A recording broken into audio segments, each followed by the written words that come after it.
Hello everyone, good evening all of you. आप सभी का वेलकम है exam point Kalpana with YouTube channel पर। और इस समय हम youth competition times history books को कंप्लीट कर रहे हैं और उसके प्राचीन इतिहास के टॉपिकों को हम कवर कर रहे हैं। प्राचीन इतिहास में इस समय हमारा गुप्त एंड गुप्तोत्तर काल हमारा चल रहा है और इस समय हम गुप्त वंश को पढ़ रहे हैं। तो गुप्त एंड गुप्तोत्तर काल के 2 पार्ट हमारे 23-24 पार्ट कंप्लीट हो चुके हैं। यहाँ से हमने गुप्त एंड गुप्तोत्तर काल को स्टार्ट किया था। आज उसका हम 25 पार्ट ये लेकर आए हैं। इसमें भी हम कुमारगुप्त प्रथम और स्कंदगुप्त और पुरगुप्त शासक को पढ़ेंगे। फिर इसका नेक्स्ट पार्ट हम कल लेके आएंगे। इस तरह टॉपिक वाइज हम प्राचीन इतिहास को कंप्लीट कर लेंगे।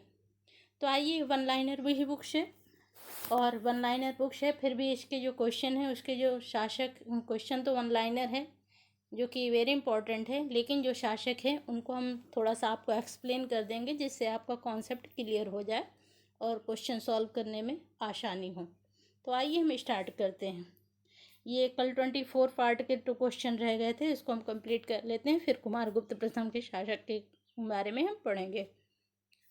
तो किस स्थल पर शिल्प में विष्णु का 12 अवतार दर्शाया गया है? तो उदयगिर गुफा जो है विदिशा में है, उसमें जो है विष्णु का 12 अवतार दर्शाया गया है। किस अभिलेख में कालिदास एवं भारवी 2 महाकवियों का उल्लेख मिलता है? तो पुलकेशिन के ऐहोल प्रशस्ति में जो है कालिदास एवं भारवी जो है इन 2 महाकवियों का उल्लेख मिलता है। आइए हम कुमारगुप्त प्रथम के शासक के बारे में पढ़ेंगे। कुमारगुप्त प्रथम, इनका शासन जो है 415 से 455 ईस्वी पूर्व तक था। और आइए थोड़ा इसके बारे में एक्सप्लेन कर देते हैं, फिर इनके क्वेश्चनों को सॉल्व करते हैं। तो जो कुमारगुप्त प्रथम थे, इनके पिता चंद्रगुप्त द्वितीय, जिन्हें विक्रमादित्य के नाम से जाना जाता है, माता इनकी कुबेर नागा थी और इनके भाई जो थे वो गोविंद गुप्त थे। पत्नी इनकी अनंत देवी थी और कुमारगुप्त ने जो उपाधियां धारण की थी वो महेंद्रादित्य की उपाधि थी, श्री महेंद्र की उपाधि थी, अश्वमेघ महेंद्र की उपाधि थी और परम भागवत की उपाधि जो है इन्होंने धारण की थी। और जो ये कुमारगुप्त ने ही के समय में ही नालंदा विश्वविद्यालय की स्थापना हुई थी। और हेनसोंग के अनुसार नालंदा विश्वविद्यालय की स्थापना शक्रादित्य ने किया था, पर शक्रादित्य जो है कुमारगुप्त प्रथम का ही नाम था, तो इन्हें शक्रादित्य के भी नाम से जाना जाता है। और जो है कुमारगुप्त ही पहले शासक थे जिनका जो है बंगाल से अभिलेख भी प्राप्त हुआ है और इनके सर्वाधिक सिक्के भी मिले हैं जिनकी संख्या 14 है। और कुमारगुप्त के सर्वाधिक अभिलेख की संख्या जो है 18 है, पर हाँ, जो इनके अभिलेख हैं वो 18 हैं और जो इनके सिक्के हैं उनकी संख्या 14 है। 14 प्रकार के सिक्के हैं और अभिलेख 18 प्रकार के हैं। और जो है जो कुमारगुप्त प्रथम थे, इनके समय को शांति का काल भी कहा जाता है। और इस समय जो है पुष्यमित्र जो जाति का आक्रमण जो है इन्हीं के समय में हुआ था। तो कुमारगुप्त प्रथम के जो अंतिम दिनों में था तो पुष्यमित्र जाति का आक्रमण हुआ था। पुराणों में इसका उल्लेख भी मिलता है कि पुष्यमित्र जाति जो है नर्मदा नदी के समीप जो है मेकल में निवास करते थे। और इस जाति ने कुमारगुप्त के समय में विद्रोह किया था और इस विद्रोह को नियंत्रित करने के लिए कुमारगुप्त ने युवराज को भेजा था विजित करने के लिए, जिसका उल्लेख स्कंदगुप्त के भीतरी स्तंभ लेख में मिलता है। और इसमें वर्णित है कि पुष्यमित्र के आक्रमण के कारण गुप्त वंश की जो है लक्ष्मी विचलित हो गई थी। इस कारण युवराज स्कंदगुप्त को और 3 रातें जो है पृथ्वी पर जाकर बितानी पड़ी थी, लेकिन उसने अपने जो है सभी शत्रुओं को नष्ट कर दिया और जो है अपनी माता के पास वैसे ही पहुँचे जैसे कि कृष्ण देवकी के पास गए थे। परंतु इस समय इनकी माता विधवा हो चुकी थी और इससे पता चलता है कि इस विजय की सूचना से पहले ही कुमारगुप्त प्रथम की मृत्यु हो चुकी थी, क्योंकि उन्होंने पुत्र को भेजा था स्कंदगुप्त को इस विजय के लिए जब पुष्यमित्र जाति का आक्रमण हुआ था। तो इसकी जानकारी स्कंदगुप्त देते आके, लेकिन उसके पहले ही जो है कुमारगुप्त की मृत्यु हो चुकी थी। इस तरह से इसके बाद जो फिर स्कंदगुप्त शासक हुए थे। और जो इनके अभिलेख हैं, आइए मैं इनके अभिलेख के बारे में आपको बता देते हैं कि इनके अभिलेख कहाँ कहाँ से प्राप्त हुए हैं। तो विल्सड अभिलेख है और करमदंडा अभिलेख है, और ये जो कि उत्तर प्रदेश के फैजाबाद ज़िले में है। गढ़वा अभिलेख है, ये प्रयागराज में स्थित है। मानकुंवर अभिलेख, ये भी प्रयागराज में स्थित है। मथुरा अभिलेख जो है ये जो है बौद्ध प्रतिमा के अधोभाग में उत्कीर्ण है। इस पर जो है दलिताचार्य नामक विद्वान का भी उल्लेख मिलता है मथुरा अभिलेख में। सांची अभिलेख है जो कि मध्य प्रदेश के रायसेन जिला में स्थित है। और उदयगिरि अभिलेख है, और जो है इसका जो है ये तुमैन अभिलेख है, मंदसौर अभिलेख है। इस तरह से इनके जो है 18 प्रकार के अभिलेख मिलते हैं। आइए अब इतना ही जान लीजिए कुमारगुप्त प्रथम के बारे में। आइए हम इनको क्वेश्चनों को सॉल्व करते हैं। तो चंद्रगुप्त द्वितीय के पश्चात जो है गुप्त राजवंश के सिंहासन पर कौन आसीन हुआ था? तो उनके पुत्र कुमारगुप्त प्रथम ही थे। और जो है कुमारगुप्त प्रथम की माता का क्या नाम था? तो ध्रुव देवी था। कुमारगुप्त प्रथम के पिता का क्या नाम था? तो चंद्रगुप्त द्वितीय विक्रमादित्य थे। कुमारगुप्त प्रथम का छोटा भाई गोविंद गुप्त कहाँ का राज्यपाल था? तो बसाड़, जिसे वैशाली के नाम से वैशाली में है, यहाँ का राज्यपाल था। कुमारगुप्त प्रथम की शासनावधि क्या थी? 415 से 455 ईस्वी। कुमारगुप्त प्रथम के सुव्यवस्थित शासन का वर्णन किस अभिलेख में मिलता है? तो मंदसौर अभिलेख में जो है सुव्यवस्थित शासन के वर्णन का उल्लेख मिलता है। गुप्त शासक कुमारगुप्त प्रथम ने कौन सी उपाधि धारण की थी? तो महेंद्रादित्य की उपाधि धारण की थी। और महेंद्रादित्य की उपाधि धारण की थी। किस गुप्त शासक ने सर्वाधिक अभिलेख जारी किए थे? तो कुमारगुप्त प्रथम ने अभिलेख जारी किए थे। वही 18 प्रकार के अभिलेख जारी किए थे। अभी हमने आपको 18 अभिलेख बताए भी। कुमारगुप्त प्रथम गुप्त शासक कुमारगुप्त प्रथम ने अब तक कितने अभिलेख प्राप्त हुए? तो 18 अभिलेख जो है इनके प्राप्त हुए हैं। आइए यहाँ भी देखिए इनके अभिलेखों को दे रखा है, एक बार और रिवीजन कर लीजिए, जैसे आपको प्रॉब्लम भी नहीं होगी और माइंड में सेट भी हो जाएगा। तो इनका जो है विल्सड अभिलेख जो है एटा के उत्तर प्रदेश में है। इसे कुमारगुप्त का प्रथम अभिलेख 415 ईस्वी तिथि में अंकित है, और इसमें कुमारगुप्त प्रथम तथा गुप्तों की वंशावली है। गढ़वा के दो शिलालेख ये इलाहाबाद के प्रयागराज में स्थित है। गढ़वा प्रयागराज से 2 शिलालेख प्राप्त हुए हैं। किसी दान ग्रह को 10 व 12 दिनार दिए जाने का वर्णन है इसमें। मंदसौर अभिलेख, ये दसपुर मध्य प्रदेश प्राचीन मालवा में स्थित है। यह लेख प्रशस्ति के रूप में है, जिसकी रचना जो है वत्स भट्ट ने की थी, और राज्यपाल बंधुवर्मा का उल्लेख जो है सूर्य मंदिर के निर्माण का उल्लेख है इस मंदसौर अभिलेख में। करमदंडा अभिलेख देखिए, जो कि फैजाबाद उत्तर प्रदेश में है। इसकी स्थापना 436 ईस्वी में कुमारगुप्त के मंत्री पृथ्वीसेन ने की थी। और मानकुंवर अभिलेख जो है मानकुंवर प्रयागराज में है। इसकी स्थापना 448 ईस्वी में बुद्धमित्र नामक बौद्ध भिक्षु द्वारा करवाई गई थी। आगे इनके अभिलेखों को देख लीजिए। मथुरा का लेख मथुरा उत्तर प्रदेश के में है और 454 ईस्वी तिथि में उत्कीर्ण है। धर्म चक्र उत्कीर्ण था इसमें। सांची अभिलेख, सांची जो है मध्य प्रदेश में है, और हरिस्वामिनी द्वारा सांची के आर्य संघ को धन दान में दिए जाने का उल्लेख है इसमें। तुमैन अभिलेख जो है ग्वालियर में है, ये भी एमपी में है, मध्य प्रदेश में, और 435 ईस्वी की तिथि अंकित है इसमें कुमारगुप्त को शरदकालीन सूर्य की भांति बताया गया है। उदयगिरि गुहा लेख जो है ये विदिशा मध्य प्रदेश में है, 425 ईस्वी का है। जैन अभिलेख मिला है इसमें, और इसमें शंकर नामक व्यक्ति द्वारा पार्श्वनाथ की मूर्ति स्थापित किए जाने का विवरण जो है सुरक्षित है। जो बंगाल से प्राप्त अभिलेख है, जिसे धनदेह ताम्रपत्र के नाम से जाना जाता है, और ये राजशाही बांग्लादेश में है। 432 ईस्वी का ताम्रपत्र प्राप्त हुआ है, और इसमें कुमारगुप्त को परम भट्टारक, महाराजाधिराज, परम दैवर्त कहा गया है। दामोदरपुर ताम्रपत्र जो है ये दिनाजपुर बांग्लादेश में है, और इस प्रदेश से पुंडवर्धन कहा गया है। इस लेख में कुछ पदाधिकारियों के नाम भी दिए गए हैं। वैग्राम ताम्रपत्र जो है ये जो है बोगरा बांग्लादेश में है, 447 ईस्वी का लेख है और इसमें गोविंद स्वामी के मंदिर के निर्वाह के लिए भूमिदान का वर्णन है। कुलाई कुरै ताम्रपत्र लेख जो है ये बगुड़ा बांग्लादेश में है। भूमि विक्रय की राजकीय घोषणा का वर्णन है। जगदीशपुर ताम्रपत्र लेख राजशाही बांग्लादेश है। भूमि क्रय विक्रय का जो है इसमें वर्णन है। कुमारगुप्त कालीन सिक्के के प्रकार देख लीजिए।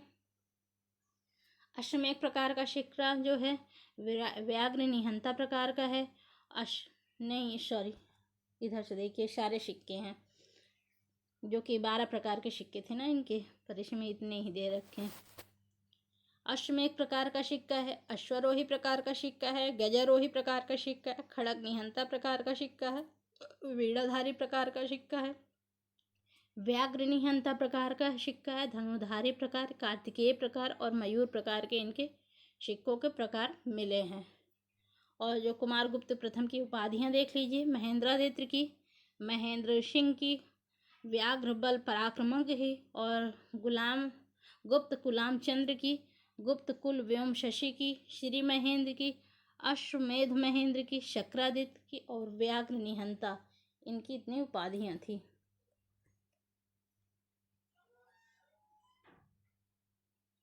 आगे देख लीजिए। समुद्रगुप्त के पश्चात किस गुप्त शासक ने अश्वमेध यज्ञ का अनुष्ठान किया? तो कुमारगुप्त प्रथम ने जो है अश्वमेध यज्ञ का अनुष्ठान किया। प्राचीन भारत में पुष्यमित्र नामक जाति का उल्लेख किस ग्रंथ में मिलता है? तो वायु पुराण तथा वायु पुराण जो है और तथा जो जैन ग्रंथ है उसमें कल्पसूत्र में जो है इस जाति का उल्लेख मिलता है। कुमारगुप्त प्रथम कि खग निहंता प्रकार के सिक्कों पर किस पशु के शिकार का अंकन किया गया है? तो गैंडा पशु का जो है अंकन किया गया है। कुमारगुप्त के शासनकाल में पुष्यमित्र जाति के आक्रमण का उल्लेख किस अभिलेख में मिलता है?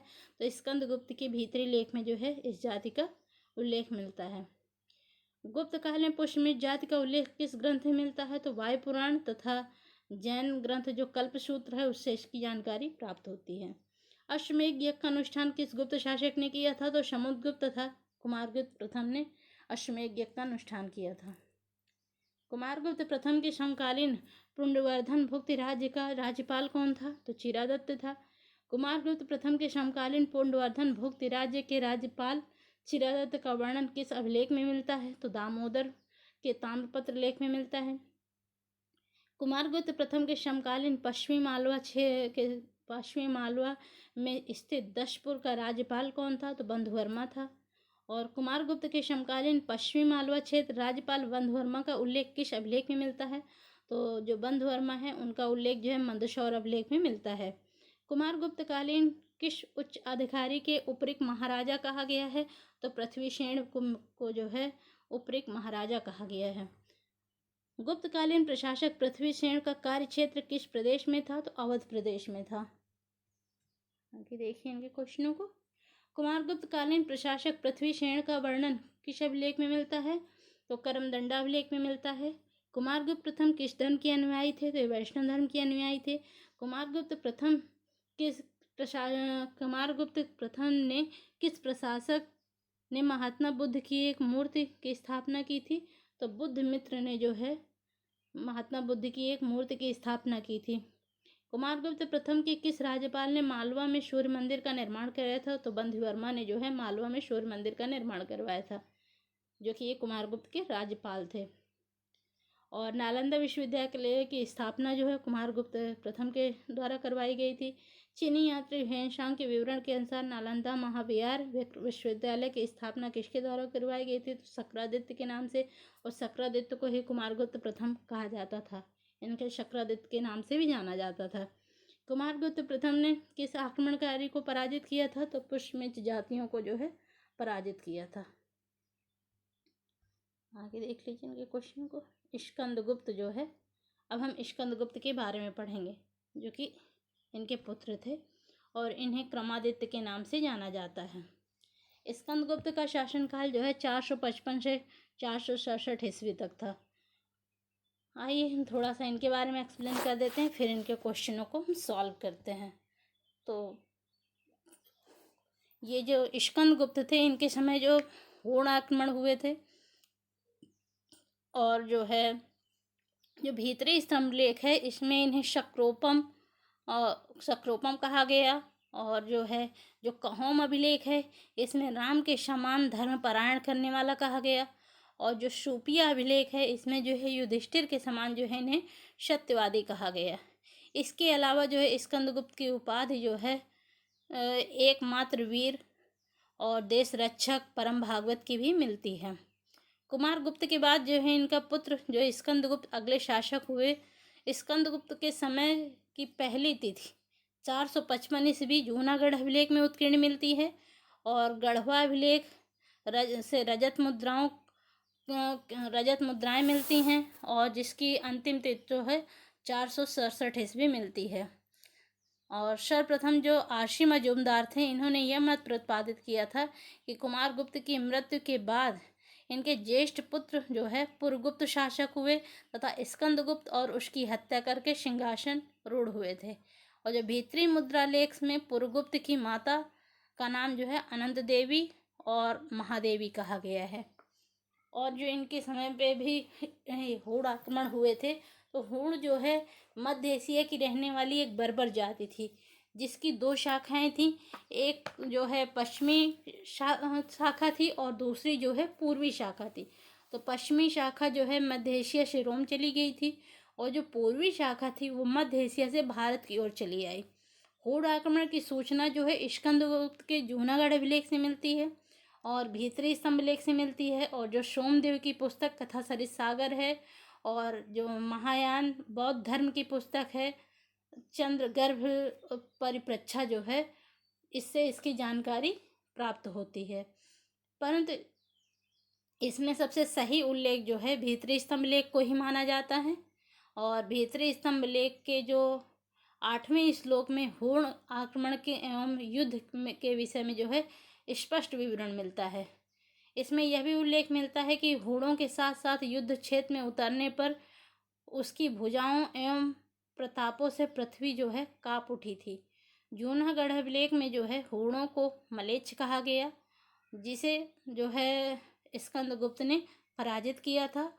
और कथा सोमदेव की जो कथा सरित सागर है उसमें यह उल्लेख मिलता है। इतना ही जान लीजिए हूणों के बारे में, नहीं तो वीडियो बहुत लंबी हो जाएगी। आइए मैं इनको क्वेश्चनों को हम सॉल्व करते हैं, स्कंदगुप्त के क्वेश्चनों को। तो स्कंदगुप्त कुमार गुप्त की मृत्यु के पश्चात गुप्त साम्राज्य के सिंहासन पर आसीन हुए थे तो स्कंदगुप्त थे। और गुप्त शासक स्कंदगुप्त की शासनावधि 455 से 467 ईस्वी तक थी।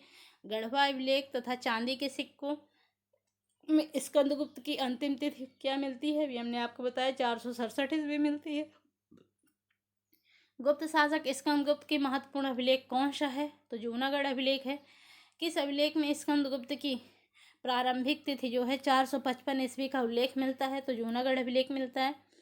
स्कंदगुप्त द्वारा निर्मित जूनागढ़ अभिलेख किस स्थल से प्राप्त किया गया है, तो गुजरात सौराष्ट्र जूनागढ़ से प्राप्त किया गया है। स्कंदगुप्त की हूण स्कंदगुप्त द्वारा हूणों की पराजय की सूचना किस अभिलेख से मिलती है, तो जूनागढ़ अभिलेख से मिलती है। स्कंदगुप्त ने हूणों को परास्त कर सौराष्ट्र प्रांत में किसे राज्यपाल नियुक्त किया था, तो पर्णदत्त को सौराष्ट्र या सौराष्ट्र प्रांत का राज्यपाल नियुक्त किया था। स्कंदगुप्त के शासनकाल में किसने सुदर्शन झील के बांध को पुनर्निर्माण करवाया था, तो गिरनार के पुरपत चक्रपालित ने इसका पुनर्निर्माण करवाया था। किस जैन ग्रंथ में उल्लेख मिलता है कि स्कंदगुप्त कुमार गुप्त के बाद गद्दी पर बैठा था, तो आर्य मंजूश्री मूल कल्प से जानकारी मिलती है जो कि जैन ग्रंथ था। सर्वाधिक हूण आक्रमण किस गुप्त शासक के शासनकाल में हुए थे, तो स्कंदगुप्त के शासनकाल में हुए थे। हूण कहाँ के निवासी थे मूलतः, तो मध्य एशिया के निवासी थे। हूण का प्रथम आक्रमण किस गुप्त शासक के शासनकाल में हुआ था, स्कंदगुप्त के शासनकाल में हुआ था। देखिए क्वेश्चन वही है, सिर्फ थोड़ा सा घुमाया गया है। यहाँ प्रथम आक्रमण पूछ लिया, यहाँ सर्वाधिक हूण आक्रमण पूछ लिया। क्वेश्चन वही रिपीटेड हुए हैं, थोड़ा थोड़ा सा क्वेश्चनों को घुमाने की कोशिश बस की गई, इसलिए आपका कॉन्सेप्ट बिल्कुल क्लियर होना चाहिए। क्वेश्चन कहीं से भी आए, क्वेश्चन रॉन्ग नहीं होना चाहिए। हूणों का प्रारंभिक नेता कौन था, तो खुशनिवास था। और हूणों ने को भारतीय लोग किस नाम से पुकारते थे? मलेच्छ के नाम से पुकारते थे। हूणों का आक्रमण किस भारतीय ग्रंथ में मिलता है? तो सोमदेव की कथा सरिसागर से जानकारी मिलती है।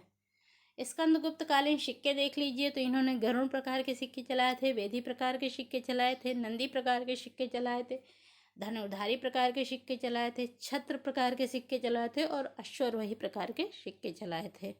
इन्होंने 6 प्रकार के सिक्के चलाए थे। गुप्त शासक स्कंदगुप्त का साम्राज्य किन क्षेत्रों में समाहित किया गया था? तो उत्तर से हिमालय में से और दक्षिण में नर्मदा नदी तट तक, तथा पूर्व में बंगाल से पश्चिम के सौराष्ट्र तक जो है विस्तृत या समाहित किया गया था। और गुप्त काल में सौराष्ट्र या सौराष्ट्र प्रांत की राजधानी कहाँ थी? तो गिरनार थी। आगे इनके क्वेश्चन देखिए। सुदर्शन झील का सर्वप्रथम निर्माण किसने करवाया था? तो सर्वप्रथम जो है चंद्रगुप्त के सौराष्ट्र के जो राज्य के राज्यपाल थे पुष्यगुप्त वैश्य, इन्होंने करवाया था। और मौर्य सम्राट अशोक के समय सुदर्शन झील का बांध का निर्माण जो है तुषास्प ने करवाया था। और शक महाक्षत्रप रुद्रदामन के समय जो है सुदर्शन झील का बांध टूटने पर किसने पुनर्निर्माण करवाया था? तो राज्यपाल सुविशाख ने करवाया था। और किस गुप्त शासक स्कंदगुप्त किस धर्म के अनुयायी थे? तो स्कंदगुप्त जो है वैष्णव धर्म के अनुयायी थे। भीतरी नामक स्थल से किस गुप्त शासक के ने विष्णु की प्रतिमा स्थापित करवाई थी? तो स्कंदगुप्त ने करवाई थी। स्कंदगुप्त ने दक्षिण भारतीय शासक को मालवा से खदेड़ दिया तथा किसको अपना सामंत नियुक्त किया था? तो प्रभाकर को जो फिर अपना सामंत नियुक्त किया था। स्कंदगुप्त कालीन के प्रमुख पदाधिकारियों के नाम देख लीजिए। पर्णदत्त सौराष्ट्र का राज्यपाल था।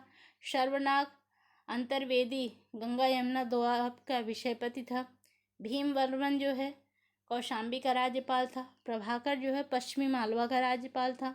और चक्रपालित जो है गिरनार का पुरपत था। स्कंदगुप्त की उपाधियां देख लीजिए। इन्हें क्रमादित्य, परम भागवत, देश रक्षक, शकारद, क्षिति पशतपति इनकी उपाधि थी। और विजिताव, निर्वनिपति जो है इनकी उपाधि थी। विक्रमादित्य जो है इनकी उपाधियां थीं। किस अभिलेख से स्कंदगुप्त की तुलना चक्रवर्ती राम व युधिष्ठिर से की गई है? तो जो सूपिया अभिलेख है इससे इसकी तुलना की गई है कि चक्रवर्ती राम व युधिष्ठिर से की गई है, सूपिया लेख से। किस जैन ग्रंथ में स्कंदगुप्त को श्रेष्ठ बुद्धिमान तथा धर्मात्मा कहा गया है? तो आर्य मंजूश्री मूल कल्प में जो है इन्हें श्रेष्ठ बुद्धिमान तथा धर्मात्मा कहा गया। स्कंदगुप्त कालीन प्रमुख अभिलेख देख लीजिए। इधर अभिलेख हैं, इधर स्थान है, इधर इनके विशेष हैं। तो जूनागढ़ अभिलेख जो कि सौराष्ट्र गुजरात से प्राप्त हुआ है और ये 455 ईस्वी तिथि का है। और हूण आक्रमण सुदर्शन झील के पुनर्निर्माण का विवरण देता है। बिहार स्तंभ लेख ये पटना बिहार में है। स्कंदगुप्त के समय राजाओं एवं पदाधिकारियों के नामों का विवरण प्राप्त होता है। भीतरी स्तंभ लेख जो है गाजीपुर उत्तर प्रदेश में है। पुष्यमित एवं हूणों के युद्धों का विवरण इसमें मिलता है। यहाँ के देखिए कहोम स्तंभ लेख जो कि गोरखपुर उत्तर प्रदेश में है। गोरखपुर उत्तर प्रदेश में मद्र नामक व्यक्ति ने 5 जैन तीर्थकरों की प्रतिमा का निर्माण करवाया था। और शूपिया का लेख जो है ये रीवा मध्य प्रदेश में है। गुप्तों की वंशावली घटोत्कच के समय से मिलती है और गुप्त वंश को घटोत्कच वंश कहा गया है। गढ़वा शिलालेख देखिए प्रयागराज उत्तर प्रदेश में है। ये स्कंदगुप्त का अंतिम अभिलेख था, गढ़वा अभिलेख। और इंदौर ताम्रपत्र जो है इंदौर बुलंदशहर के उत्तर प्रदेश में है। यहाँ से सूर्य पूजा एवं सूर्य मंदिर में दीपक जलाने का विवरण है। गुप्त वंश देख लीजिए जिसे अवनति काल कहा जाता है, परवर्ती गुप्त कहा जाता है। और इसके शासक हुए थे पुरगुप्त। पुरगुप्त का शासनकाल जो है 467 से 476 ईस्वी था। और जो है ये जो स्कंदगुप्त के बाद जो है ये थोड़ा सा हम आपको बता देते हैं, फिर इनके क्वेश्चनों को सॉल्व करते हैं। तो स्कंदगुप्त के बाद जो है पुरगुप्त अगले शासक हुए थे। ये भीतरी स्तंभ लेख में इनके पिता कुमारगुप्त प्रथम और माता अनंत देवी और पत्नी जो है इनकी चंद्र देवी का नाम मिलता है। और इसी लेख में उल्लेख मिलता है कि स्कंदगुप्त के समय में अयोध्या को राजधानी जैसा दर्जा दिया गया प्राप्त था और अयोध्या का महत्व इसके समय में भी बना रहा। यह गुप्त राजवंश के गद्दी पर सर्वाधिक उम्र भर आसीन हुआ और यह गुप्त राजवंश का पहला शासक था जिसने बौद्ध धर्म को ग्रहण किया था, पुरुगुप्त ने। आइए अब इनके क्वेश्चनों को हम सॉल्व कर लेते हैं। तो किस गुप्त शासक के पश्चात गुप्त साम्राज्य की अवनति प्रारंभ हुई? तो स्कंदगुप्त शासक के बाद। और स्कंदगुप्त के पश्चात गुप्त वंश के सिंहासन पर कौन आसीन हुआ? तो पुरुगुप्त आसीन हुआ। गुप्त शासक पुरुगुप्त कौन थे? तो कुमारगुप्त प्रथम का पुत्र तथा स्कंदगुप्त का सौतेला भाई था। भीतरी मुद्रा लेख से पुरुगुप्त की माता का क्या नाम मिलता है? तो महादेवी अनंत देवी मिलता है। पुरुगुप्त की पत्नी का क्या नाम था? तो चंद्र देवी था। गुप्त शासक पुरुगुप्त की शासनावधि क्या थी? तो 467 से 476 ईस्वी थी। परमार्थकृत वसुबद्ध जीवन व्रत के अनुसार जो है गुप्त शासक पुरुगुप्त किस धर्म के अनुयायी थे? तो ये बौद्ध धर्म के अनुयायी थे। और पुरुगुप्त काल में किस नगर का महत्व प्रतिपादित होता है? तो अयोध्या नगर का महत्व प्रतिपादित होता है। अयोध्या का उल्लेख किस गुप्तकालीन अभिलेख में मिलता है? तो करमदंडा अभिलेख में मिलता है। और गुप्त काल में अयोध्या में बौद्ध प्रतिमा का निर्माण किस बौद्ध भिक्षु ने करवाया था? तो अभयमित्र ने करवाया था। आइए देखिए कुमारगुप्त द्वितीय, इनके क्वेश्चन को हम सॉल्व कर लेते हैं। इनके क्वेश्चन हालांकि 2 ही हैं पर हम कुमारगुप्त द्वितीय के बारे में आपको बता देते हैं थोड़ा। मतलब कुमारगुप्त द्वितीय ने भी जो है इनका जो शासन काल था 473 से 476 ईस्वी था और जो है इसने भी जो है बौद्ध धर्म को ग्रहण किया था। और ये प्रथम गुप्त शासक थे जिनका लेख जो है सारनाथ से मिला है। और सारनाथ की बौद्ध प्रतिमा का लेख जो है 473 ईस्वी कुमारगुप्त द्वितीय का है और जिसमें उसके लिए जो है भूमि रक्षित कुमारगुप्त मिलता है, इस शब्द का उल्लेख मिलता है। इस बौद्ध प्रतिमा का निर्माण जो है अभयमित्र बौद्ध भिक्षु ने करवाया था। आइए इनके क्वेश्चन 2 ही हैं, इनके क्वेश्चन को सॉल्व कर लेते हैं। पुरुगुप्त के पश्चात गुप्त साम्राज्य के सिंहासन पर कौन आसीन हुआ था? तो कुमारगुप्त द्वितीय आसीन हुए थे। और भीतरी स्तंभ लेख के अनुसार पुरुगुप्त के कितने पुत्र थे? तो कुमारगुप्त द्वितीय व नरसिंह गुप्त बालादित्य जो है 2 पुत्र थे पुरुगुप्त के, भीतरी स्तंभ लेख के अनुसार। तो आज के लिए इतना ही है। कल हम नेक्स्ट पार्ट में बुद्धगुप्त को पढ़ेंगे और बुद्धगुप्त के शासन काल के बारे में पढ़ेंगे। तो इसको आप रिवीजन करिए, कल इसका नेक्स्ट पार्ट लेके आएंगे। और आपको ये सीरीज कैसी लग रही है तो प्लीज़ कमेंट्स बॉक्स में ज़रूर बताइएगा। और मुझे डेली ना बोलना पड़े, please subscribe, like and share ज़रूर करिएगा। ओके, क्योंकि ये क्वेश्चन जो है ऑल एग्ज़ाम के लिए वेरी इंपॉर्टेंट है, वो भी टीचिंग एग्ज़ाम के लिए तो वेरी वेरी इंपॉर्टेंट क्वेश्चन है, इसलिए आप इनको कई बार रिवीजन करिए। Okay, thank you so much.